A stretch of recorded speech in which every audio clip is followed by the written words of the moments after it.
இது நமது கேப்டன் தொலைக்காட்சியின் காலை செய்திகளை வழங்குவதற்காக மோனிஷா. முக்கிய செய்திகள். அதிமுக திமுக கட்சிகள் தொலைநோக்கு திட்டங்களை தீட்டாததால் தமிழக மக்கள் கடுமையாக பாதிக்கப்பட்டுள்ளனர். சேலத்தில் நடைபெற்ற தேமுதிக தேர்தல் அறிக்கை விளக்க பொதுக்கூட்டத்தில் திருமதி பிரேமலதா விஜயகாந்த் குற்றச்சாட்டு. கேப்டன் தலைமையில் ஆட்சி அமைந்தால் 60 வயதுக்கும் மேற்பட்ட விவசாயிகளுக்கு ஓய்வூதியம் வழங்கப்படும். நதிநீர் இணைப்பு உள்ளிட்ட மக்கள் நலத்திட்டங்கள் நிறைவேற்றப்படும் என திருமதி பிரேமலதா விஜயகாந்த் உறுதி.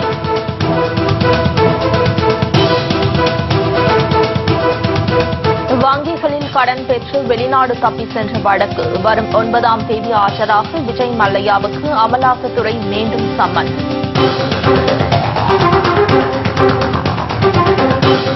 கிரானைட் முறைகேடு தொடர்பான வழக்குகளை விசாரணை செய்த நீதிபதி இடைநீக்கம் செய்தது சரியான நடவடிக்கை.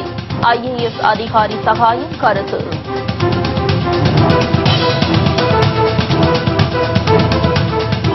தமிழர்கள் மகிழ்ச்சியாக வாழ்ந்தால்தான் சிங்களரும் மகிழ்ச்சியாக இருக்க முடியும்.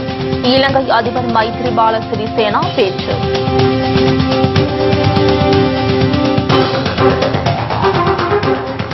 குண்டு வெடிப்பால் பாதிக்கப்பட்ட பிரசல்ஸ் விமான நிலையம் இன்று மீண்டும் திறப்பு. பகுதி நேரமாக செயல்படும் என அதிகாரிகள் அறிவிப்பு.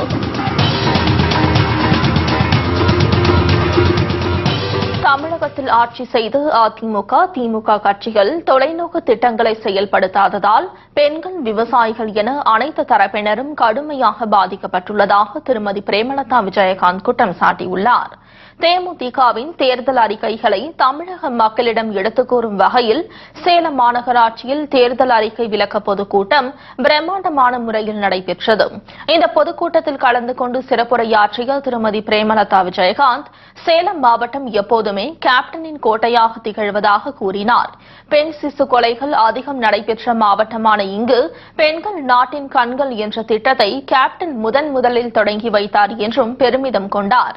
சேலம் மாவட்டத்தில் குடிநீர் உள்ளிட்ட அடிப்படை வசதிகள் செய்து தரப்படவில்லை என புகார் தெரிவித்த அவர் குண்டும் குழியுமான சாலைகள் அதிகம் உள்ளதால் விபத்துகள் நிகழ்வதாகவும் கூறினார்.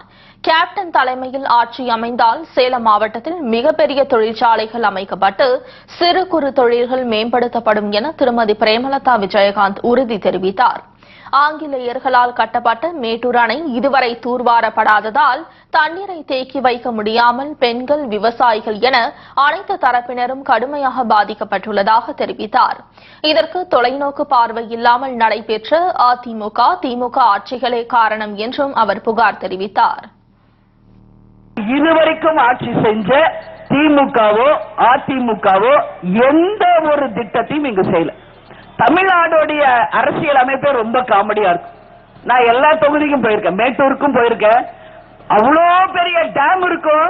டேம சுத்தி நீங்க பாத்தீங்கன்னா பெண்கள் காலி குடங்களை வச்சுக்கிட்டு ரோட்ல உட்கார்ந்து தண்ணிக்காக போராட்டம் செய்யக்கூடிய நிகழ்வு தினந்தோறும் நடந்துகிட்டு இருக்கு. ஏன் இதை சொல்றேன்னா, தண்ணி உற்பத்தி ஆகிற மேட்டூர் டேம்லயே மக்களுக்கு தண்ணி இல்ல. நெய்வேலி என்று ஒண்ணு இருக்குது, தெரியுமில்ல உங்களுக்கு, லிக்னைட் கார்பரேஷன். அங்க கரண்ட் உற்பத்தி செஞ்சு மற்ற மாநிலங்களுக்கு கொடுத்துட்டு இருக்காங்க. ஆனா நீங்க நெய்வேலியை சுத்தி போய் பாருங்க, எந்த கிராமத்திலுமே கரண்டே இருக்காது. சோ எந்த அளவு ஒரு சிஸ்டமேட்டிக் இல்லாம, நிர்வாக திறமையே இல்லாம ஒரு ஆட்சி கடந்த 50 வருஷமா நடக்குது என்பதை மக்களாகிய நீங்கள் நல்லா புரிஞ்சுக்கணும். இங்க மேட்டூர் டேம்ல தூர்வாரப்படல. குடிநீர் பிரச்சனை இன்றைக்கு சேலம் மாவட்டம் முழுக்க இருக்கு. ஒரு இடம் இல்ல, 2 இடம் இல்ல, அத்தனை இடம். அது இப்ப கோடை காலம் சொல்லவே வேணாம். எல்லா பகுதிகளிலுமே தாய்க்குளங்கள் காலி குடங்களை வச்சு போராடுறாங்க. சேலம் மாவட்டத்தில் பல ஆண்டுகளாக மலைவாழ் மக்களுக்கு சாலை வசதி செய்து தராத நிலையில் தேமுதிக சட்டமன்ற உறுப்பினர் திரு பார்த்திபன் அதனை செய்து கொடுத்து மக்களிடம் வரவேற்பை பெற்றுள்ளார் என பெருமிதம் தெரிவித்தார்.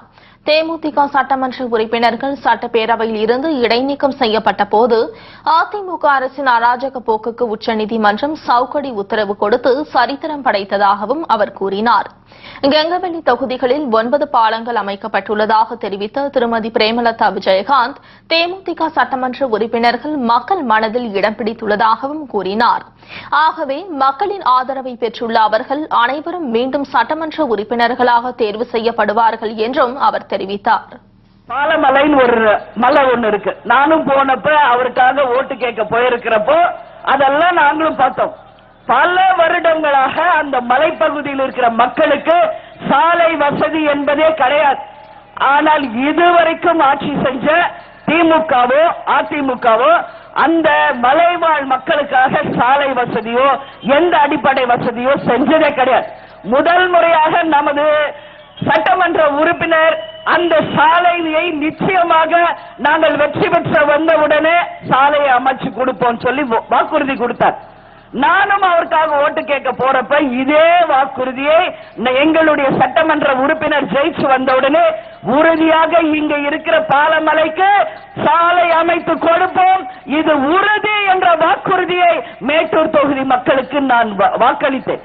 அதையே அப்படியே அவர் ஃபாலோ பண்ணி அந்த சாலையை அமைச்சு சொன்ன வாக்குறுதியை நிறைவேற்றிய சட்டமன்ற உறுப்பினர் இன்றைக்கு ஒட்டுமொத்த மக்களாலும் பாராட்டக்கூடிய ஒரு சட்டமன்ற உறுப்பினராக இருக்கிறார். ஏன் இதை நான் எப்பயுமே சொல்வேன்னா, கேப்டன் எப்படியோ அது போலதான் எங்க எம்எல்ஏக்களும் எங்க தொண்டர்கள் எப்படியோ அப்படிதான் நம்ம கேப்டன்.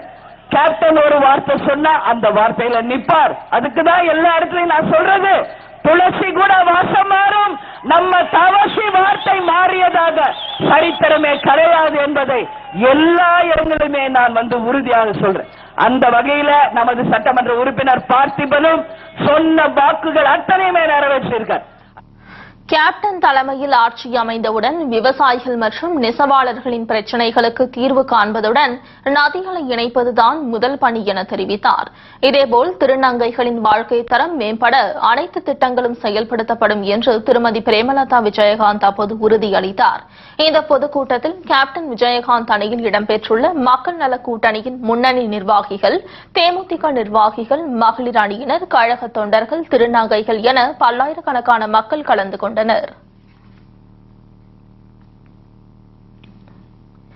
வங்கிகளில் கடன் பெற்றுவிட்டு வெளிநாடு தப்பி சென்ற விஜய் மல்லையா வரும் 9ஆம் தேதி ஆஜராக வேண்டும் என அமலாக்கத்துறை மீண்டும் சம்மன் அனுப்பியுள்ளது.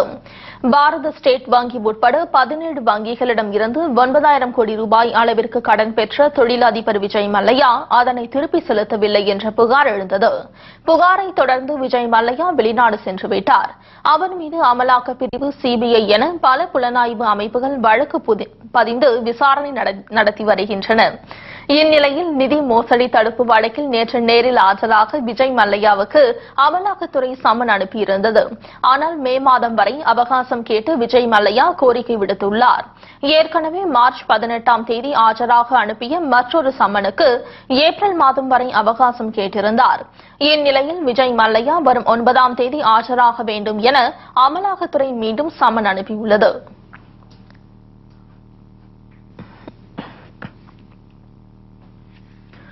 மதுரையில் நடைபெற்ற கிரானைட் முறைகேடு தொடர்பான வழக்குகளை விசாரணை செய்த நீதிபதி மகேந்திர பூபதியை நீதிமன்றம் இடைநீக்கம் செய்தது சரியான நடவடிக்கை என்று IAS அதிகாரி சகாயம் தெரிவித்துள்ளார். மக்கள் பாதை என்னும் அமைப்பை சென்னையில் துவக்கி வைத்து பேசிய அவர் இதனை தெரிவித்தார். மதுவிலக்கு குறித்து பொதுமக்கள் இடையே போதுமான விழிப்புணர்வை ஏற்படுத்த வேண்டும் என தெரிவித்தார். அதிகாரிகள் மட்டத்திலான ஊழலை ஒழித்தால் மட்டுமே தமிழ்நாடு முன்னேறும் என்றும் தெரிவித்தார்.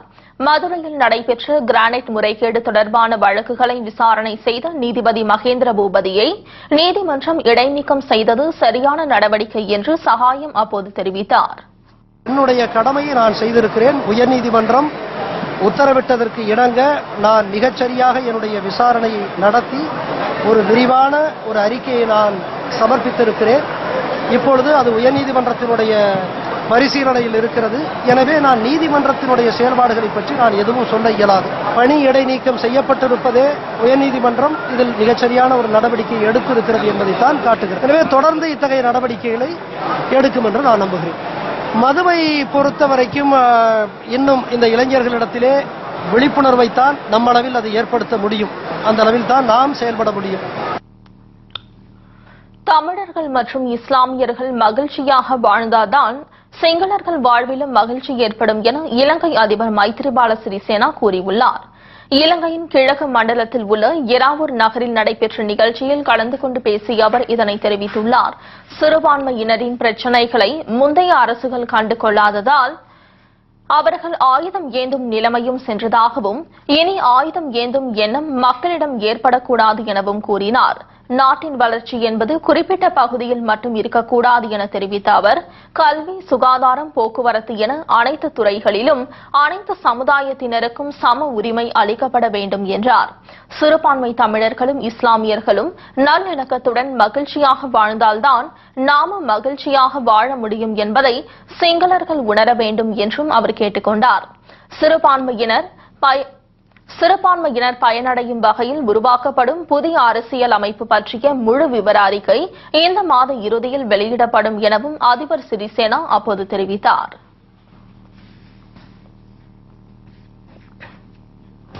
சிறிய இடைவேளைக்கு பிறகு மேலும் பல செய்திகளை பார்க்கலாம். தொடர்ந்து இணைந்திருங்கள் நமது கேப்டன் தொலைக்காட்சியுடன். பாதிக்கப்பட்ட பிரசல்ஸ் விமான நிலையம் இன்று மீண்டும் திறக்கப்பட்டது. குண்டுவெடிப்பால் பாதிக்கப்பட்ட பெல்ஜியம் நாட்டின் தலைநகர் பிரசல்ஸ் விமான நிலையத்தில் கடந்த மாதம் 22ஆம் தேதி நடந்த வெடிகுண்டு சம்பவத்தில் சுமார் 35 பேர் வரை கொல்லப்பட்டனர். 300க்கும் மேற்பட்டோர் காயமடைந்தனர். இதனைத் தொடர்ந்து மூடப்பட்ட அந்த விமான நிலையம் இன்று முதல் மீண்டும் திறக்கப்பட்டுள்ளது. இருப்பினும் பகுதி நேரமாக மட்டுமே விமான நிலையம் செயல்படும் என அதிகாரிகள் தெரிவித்துள்ளனர். விவசாயிகளின் மாநிலம் தழுவிய போராட்டத்திற்கு ஆதரவு தெரிவித்துள்ள தேமுதிக மக்கள் நல கூட்டணிக்கு விவசாயிகள் சங்கம் நன்றி தெரிவித்துள்ளது. விவசாயிகளின் வங்கிக் கடனை ரத்து செய்ய வேண்டும், மீத்தேன் மற்றும் கெயில் திட்டங்களை கைவிட வேண்டும் உள்ளிட்ட பல்வேறு கோரிக்கைகளை வலியுறுத்தி ஏப்ரல் 5ஆம் தேதி மாநிலம் முழுவதும் மறியல் போராட்டம் நடத்தப்படும் என்று விவசாயிகள் சங்கம் அறிவித்துள்ளது. இந்நிலையில் இது தொடர்பாக கோவையில் செய்தியாளர்களிடம் பேசிய அச்சங்கத்தின் மாவட்ட தலைவர் தங்கராஜ் விவசாயிகளின் போராட்டத்திற்கு ஆதரவு தெரிவித்துள்ள தேமுதிக மக்கள் நல கூட்டணிக்கு தனது நன்றியை தெரிவித்துக் கொண்டார். எரிவாயு குழாயை இந்த 7 மாவட்டத்திலே தமிழகத்திலே பதித்தால் மிக மிக அதிகமான தற்கொலைகள் நடக்கும் என்பது அரசிற்கு நாங்கள் தெரியப்படுத்த கடமைப்பட்டிருக்கின்றோம். 2011 தேர்தல் பரப்புரையின் போது நாங்கள் இந்த கோரிக்கையை வைத்த பொழுது இதை நான் பரிசீலிப்பேன் என்று சொன்னார்கள். ஆனால் இந்த 5 ஆண்டுகளாக எந்த நடவடிக்கையும் எடுக்கவில்லை. எங்களுடைய இந்த ரயில் மறியல் போராட்டத்திற்கும் மற்ற கோரிக்கைகளுக்காக அத்துணை அரசியல் கட்சிகளும் ஆதரவு தந்திருக்கின்றார்கள். தேமுதிக மற்றும் மக்கள் நல கூட்டணியின் சார்பாக இந்த போராட்டத்திலே நாங்களும் பங்கேற்போம் என்று சொன்ன கூட்டணிக்கு நாங்கள் மனதார எங்களுடைய நன்றியையும் தெரிவித்துக் கொள்கின்றோம். விவசாயிகளின் தற்கொலை சம்பவங்களை தடுக்காமல் தமிழக அரசு மெத்தன போக்குடன் செயல்படுவதாகவும் தங்கராஜ் குற்றம் சாட்டினார்.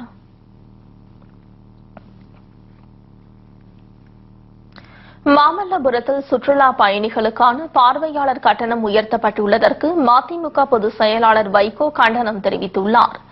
இது தொடர்பாக அவர் வெளியிட்டுள்ள அறிக்கையில் தொல்லியல் துறையின் பார்வையாளர் கட்டணம் உயர்த்தப்பட்டுள்ளது மாமல்லபுரம் மக்களின் வாழ்வாதாரத்தோடு விளையாடுவது என குறிப்பிட்டுள்ளார். பணம் இல்லை என்றால் மாமல்லபுரம் செல்ல முடியாது என்ற நிலையை உருவாகி இருப்பதாக அவர் கூறியுள்ளார். இதனால் இந்த அடாவடி கட்டண உயர்வை உடனடியாக ரத்து செய்திட வேண்டும் என அவர் வலியுறுத்தியுள்ளார். தவறினால் மாமல்லபுரம் மக்கள் வாழ்வுரிமை குழு சார்பில் வரும் 6ஆம் தேதி அறப்போராட்டத்தில் ஈடுபட போவதாக அவர் தெரிவித்துள்ளார்.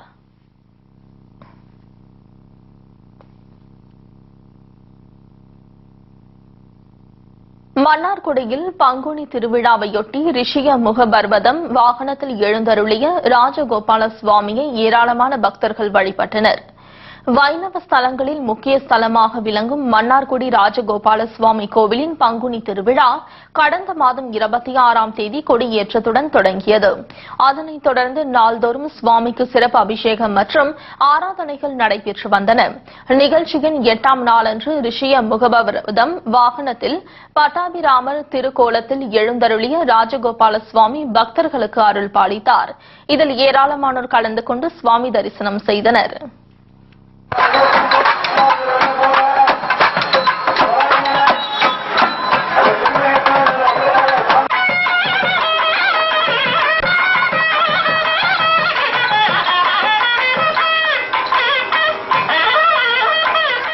இதேபோல் வேலூர் கேவிக்குப்பம் பகுதியில் உள்ள திருமால் கோவிலில் நடைபெற்ற புஷ்ப பல்லக்கு விழாவில் ஆயிரக்கணக்கானோர் கலந்து கொண்டு சுவாமி தரிசனம் செய்தனர்.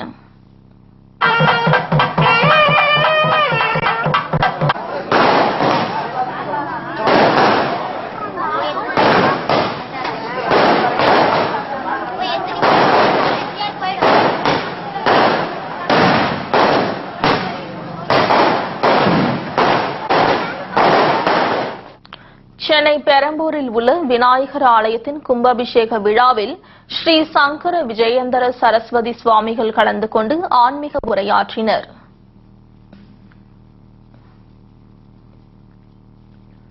தஞ்சையில் நகைக்கடை உரிமையாளரை சரமாரியாக வெட்டி அவரிடம் இருந்த 40 பவுன் நகைகள் மற்றும் 2 லட்சம் ரூபாய் பணத்தை மர்ம நபர்கள் கொள்ளையடித்து சென்றுள்ளனர்.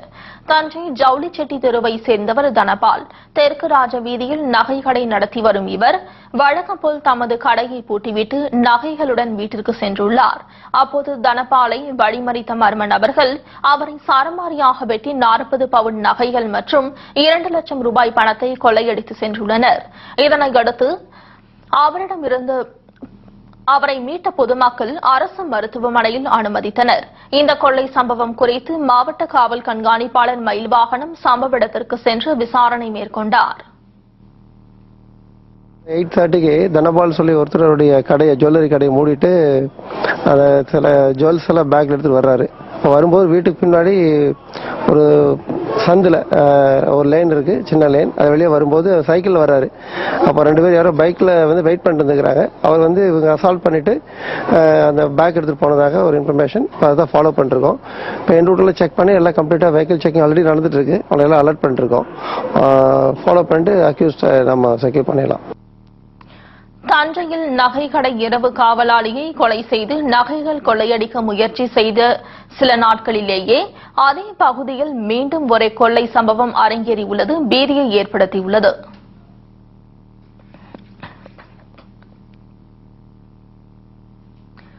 நாமக்கல் அருகே கோவில் திருவிழாவில் மது அருந்திவிட்டு அராஜகத்தில் ஈடுபட்டவர்கள் மீது நடவடிக்கை எடுக்காத காவல்துறையினரை கண்டித்து பொதுமக்கள் வருவாய் கோட்டாட்சியர் அலுவலகத்தை முற்றுகையிட்டு போராட்டத்தில் ஈடுபட்டனர்.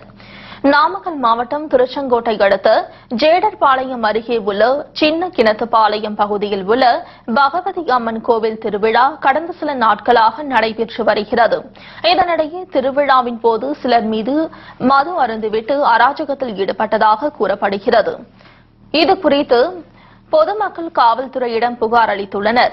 ஆனால் புகார் மீது நடவடிக்கை எடுக்காமல் காவல்துறையினர் மெத்தனமாக செயல்பட்டு வருவதாக கூறி 100க்கும் மேற்பட்டோர் வருவாய் கோட்டாட்சியர் அலுவலகத்தை முற்றுகையிட்டு போராட்டத்தில் ஈடுபட்டனர். போராட்டத்தின் போது காவல்துறைக்கு எதிராக கோஷங்கள் எழுப்பப்பட்டன.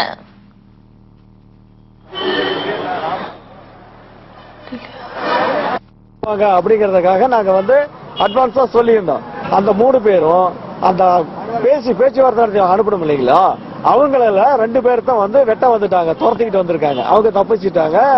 மறுபடியும் அது மாதிரி ஒரு நிகழ்ச்சி நடக்கக்கூடாதுங்கிற நாங்க ஸ்டேஷன் போனோம். போலீஸ் ஸ்டேஷன் கம்ப்ளைண்ட் கொடுத்து திருப்பி அவங்க இருந்து ஒரு எஸ்ஐ வந்தாரு. அவர் பிடிக்கும் போது அவர் தப்பி ஓடிட்டானுங்க. அவங்க 3 பேர்கிட்ட கம்ப்ளைண்ட் எங்க பேர்ல வாங்கி நாங்க அடித்ததாகவும் அது போல அவங்க கம்ப்ளைண்ட் வாங்கிக்கிட்டு அவங்களுக்கு சாதமா சேர்மலை காவல்துறை நடந்துட்டு இருக்குது. எங்களுக்கு பாதுகாப்பு வேணுங்கிறதுக்காக எங்க ஊர் ஜனங்க பொதுமக்கள் வந்திருக்காங்க. சிறிய இடைவேளைக்கு பிறகு மேலும் பல செய்திகளை பார்க்கலாம். தொடர்ந்து இணைந்திருங்கள் நமது கேப்டன் தொலைக்காட்சியுடன். வேலை வாய்ப்பு சமூக விஜயகாந்தை முதலமைச்சராக அயராது உழைக்க வேண்டும் என கன்னியாகுமரியில் நடைபெற்ற தேமுதிக நிர்வாகிகள் கூட்டத்தில் தீர்மானம் நிறைவேற்றப்பட்டது. கன்னியாகுமரி கிழக்கு மாவட்ட செயலாளர் ஜெகநாதன் கூடுதலாக மேற்கு மாவட்ட பொறுப்பாளராக நியமிக்கப்பட்டுள்ள நிலையில் அவரது தலைமையில் தேமுதிக நிர்வாகிகளின் ஆலோசனைக் கூட்டம் தக்கலையில் நடைபெற்றது. இதில் கலந்து கொண்டு பேசிய ஜெகநாதன், குமரி மாவட்டத்தில் வரும் சட்டமன்ற தேர்தலில் போட்டியிடும் தேமுதிக மக்கள் நல கூட்டணி வேட்பாளர்கள் போட்டியிடும் தொகுதியில் வெற்றி பிரகாசமாக உள்ளதாகவும் அதற்காக அனைவரும் கடுமையாக உழைக்க வேண்டும் என்றார். கேப்டன் விஜயகாந்தை முதலமைச்சராக தொண்டர்கள் அயராது உழைக்க வேண்டும் என்றும் அவர் அப்போது கேட்டுக் கொண்டார். முன்னதாக கூடுதல் பொறுப்பேற்றுள்ள ஜெகநாதனுக்கு சிறப்பு வரவேற்பு அளிக்கப்பட்டது. இதனிடையே திருவண்ணாமலை தெற்கு மாவட்டத்தின் சார்பில் நடைபெற்ற தேமுதிக மக்கள் நல கூட்டணி நிர்வாகிகளின் ஆலோசனைக் கூட்டம் சிறப்பாக நடைபெற்றது. மணலி அருகே முறையாக ஊதியம் வழங்க கோரி உர தொழிற்சாலை ஊழியர்கள் பணி புறக்கணிப்பு போராட்டத்தில் ஈடுபட்டனர். திருவொற்றியூர் அடுத்த மணலியில் MFL உர தொழிற்சாலை இயங்கி வருகிறது. மத்திய அரசின் செயல்பாட்டில் உள்ள இந்த தொழிற்சாலையில் ஒப்பந்த தொழிலாளர்கள் 400க்கும் மேற்பட்டோர் பணியாற்றி வருகின்றனர். ஒவ்வொரு வருடமும் புதிய ஒப்பந்ததாரர்கள் நிர்வாகம் செய்து வரும் நிலையில் 460 ரூபாய் ஊதியம் வழங்கப்பட்ட தங்களுக்கு தற்போதைய நிர்வாகம் 355 ரூபாய் மட்டுமே ஊதியம் வழங்குவதாக தொழிலாளர்கள் குற்றம் சாட்டுகின்றனர். இதனை கண்டித்து அவர்கள் போராட்டத்தில் ஈடுபட்டனர். இங்க அதிகமான தொழிலாளர்களுக்கு கூட அதிகமான ஒரு அதிருப்தியும் தம்முடைய வாழ்வாதாரத்தை ஏற்றுக்கொள்ள முடியாத ஒரு சூழ்நிலையிலும் அவர்கள் இருக்கிறதுனால இவர்கள் சுமூகமான நிர்வாகம் எங்களை விசாரித்து அதற்குரிய எல்லா பலனை தந்து எங்களை அனுப்பிச்சா நாங்க வேலை செய்ய தயாரா இருக்கிறோம். திரும்ப ஸ்டீம் நண்பர்கள் 460 ரூபாய் ஒவ்வொரு நாள் சம்பளம் அவங்களுக்கு நிர்ணயிக்கப்பட்ட சம்பளம் கடந்த கான்ட்ராக்ட்ல நான் வாங்கியிருக்கிறோம். ஆனா புதுசா வந்திருக்கிற கான்ட்ராக்ட்ல அடிப்படை விதி அந்த 460 ரூபாய் நான் தர மாட்டேன், அது கம்மியா தான் தருவேன் அப்படின்னு சொல்லிட்டு அவங்க அறிவிச்சதுனாலதான் நாங்க இங்க வெளியே நின்று போராடி இருக்கிறோம்.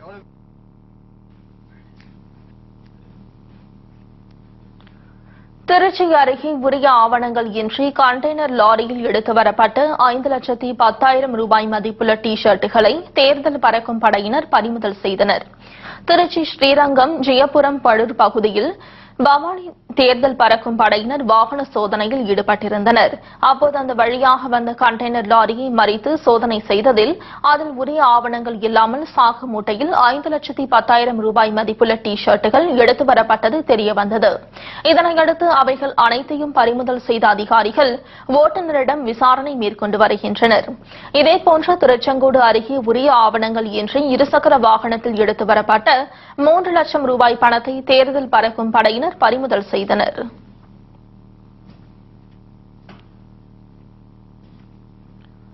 கோவை மாவட்டம் சூலூரில் முறையாக குடிநீர் வழங்காததை கண்டித்து பேருந்துகளை சிறைப்பிடித்து பொதுமக்கள் போராட்டத்தில் ஈடுபட்டதால் பரபரப்பு ஏற்பட்டது. சூலூரை அடுத்த லட்சுமி நாயக்கன் பாளையத்தில் கடந்த 3 மாதத்திற்கும் மேலாக குடிநீர் முறையாக விநியோகிக்கப்படவில்லை என கூறப்படுகிறது. இது தொடர்பாக பலமுறை புகார் அளித்தும் எந்த நடவடிக்கையும் எடுக்கப்படாததால் ஆத்திரமடைந்த பொதுமக்கள் 3 பேருந்துகளை சிறைப்பிடித்து போராட்டத்தில் ஈடுபட்டனர். நிகழ்விடத்திற்கு வந்து அதிமுக ஊராட்சி கவுன்சிலர் கார்த்திகை முற்றுகையிட்ட அவர்கள் உரிய நடவடிக்கை எடுக்க வேண்டும் என வலியுறுத்தினர். பல முறை அங்க தலைவர்கிட்ட எல்லாத்திட்ட சொல்லி பார்த்தாச்சு. தண்ணி கொடுக்கறது கிடையாது. சம்பு கட்டும் போதே சொல்லியிருக்கோம், தண்ணி ஏறாதுன்னு சொல்லியிருக்கோம். அதெல்லாமே ஒமிட் பண்ணிட்டாங்க. அதனாலதான் இன்னைக்கு சாலை மறியல் பண்ண வேண்டியது. காவல்துறை துணை கண்காணிப்பாளரை கேட்டுக்கொண்டதுக்கு மறியல் கைவிடப்பட்டது.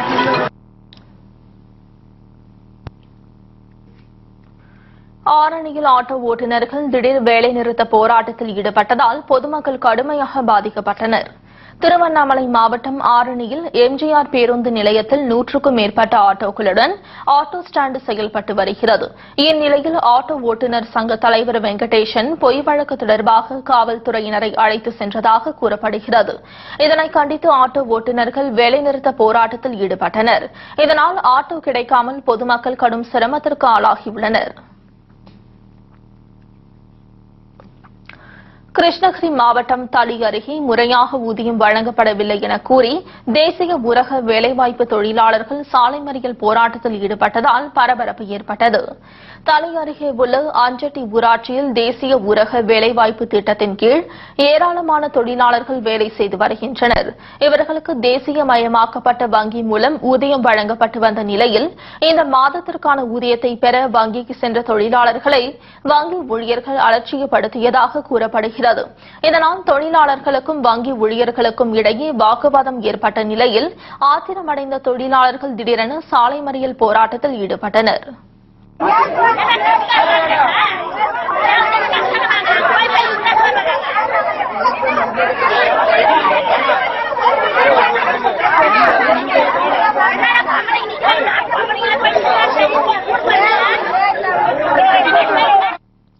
கடுமையான வெயிலையும் பொருட்படுத்தாமல் வேலை செய்த தங்களுக்கு உரிய ஊதியத்தை கொடுக்க மறுக்கும் வங்கி ஊழியர்கள் மீது தகுந்த நடவடிக்கை எடுக்க வேண்டும் என்று அவர்கள் வலியுறுத்தியுள்ளனர்.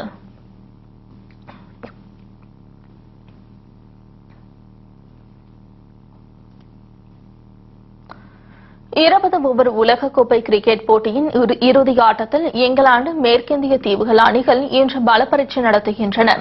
கடந்த மாதம் 8ஆம் தேதி தொடங்கிய 20 ஓவர் உலகக்கோப்பை போட்டி தற்போது இறுதி கட்டத்தை எட்டியுள்ளது. அரையிறுதிப் போட்டியில் இந்தியா, நியூசிலாந்து அணிகள் தோல்வியடைந்து தொடரை விட்டு வெளியேறின. இங்கிலாந்து, மேற்கிந்திய தீவு அணிகள் இறுதிப் போட்டிக்கு முன்னேறின. இந்நிலையில் இறுதிப் போட்டி கொல்கத்தா ஈடன் கார்டன் மைதானத்தில் இன்று நடைபெறுகிறது. 20 ஓவர் உலகக்கோப்பை போட்டியில் இங்கிலாந்து அணி 2010ஆம் ஆண்டும், மேற்கிந்திய தீவுகள் அணி 2012ஆம் ஆண்டும் சாம்பியன் பட்டம் பெற்றது. எனவே எந்த அணி இரண்டாவது முறையாக உலகக்கோப்பையை வெல்லப் போகிறது என்று இரு நாட்டு ரசிகர்களும் ஆவலுடன் எதிர்நோக்கியுள்ளனர். இரு அணிகளுமே உலகக்கோப்பையை வெல்ல கடுமையாக போராடும் என்பதால் இன்றைய போட்டி விறுவிறுப்பாக இருக்கும் என்று எதிர்பார்க்கப்படுகிறது.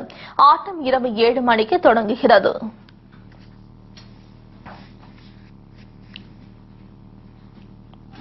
இத்துடன் செய்திகள் நிறைவடைகின்றன. உண்மை செய்திகளை உள்ளபடி உடனுக்குடன் தெரிந்து கொள்ள தொடர்ந்து இணைந்திருங்கள் நமது கேப்டன் தொலைக்காட்சியுடன். வணக்கம்.